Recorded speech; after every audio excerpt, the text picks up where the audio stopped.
Hi, this is Carole Conlon with tip number 2 about dealing with spirit when you're dowsing. Today's topic is about the spiritual scheme of things.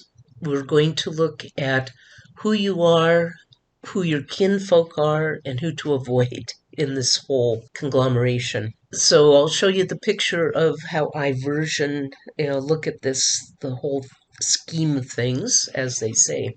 We have the monadic soul, the person incarnated, and in my world, that gives them the high self or soul committee, the self part of them, and the ego or the inner child. Connected to this being, through the high self, we have usually 9 or 11 souls that are kind of being our spiritual nannies, and they're feeding us and allowing certain information in and certain information not to come in order to protect us. In addition to those protections, we've got guardian angels and we have spirit guides. Keep the number of spirit guides down to, again, the best and the brightest.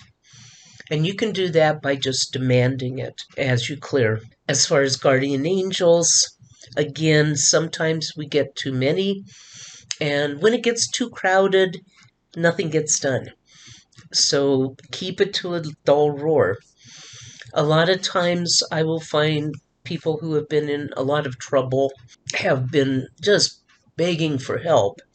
And they got a lot of spiritual help, and most of it was worthless. And in a case like that, we thank them for all their service and send them away permanently.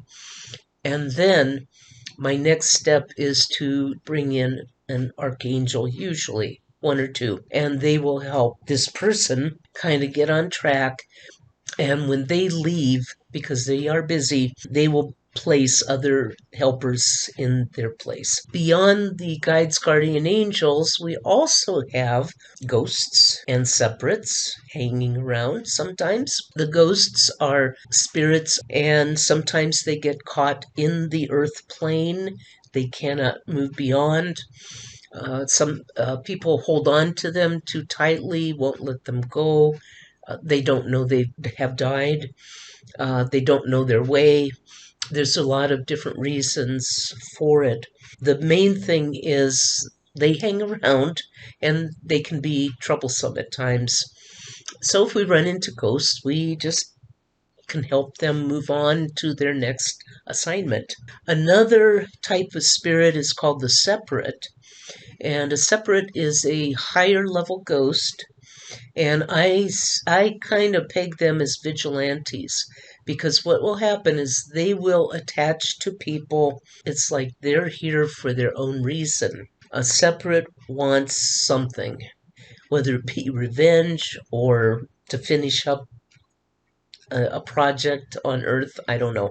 They do need to be found and removed. At this point, I will ask Spirit to check IDs and find and pull out the separates and get them moved on. As far as the ghosts and separates, they are a fact of life, and the higher you get vibrationally, the more you may become what you might consider a target, somebody to be fun to hang around with. So it's, keep you on your toes. But that is just part of what the spiritual growth is. They can be cleared. Entities are attracted to clutter.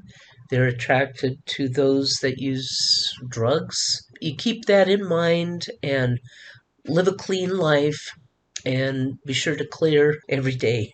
So that is the tip number 2, talking a little bit about the spiritual world of things.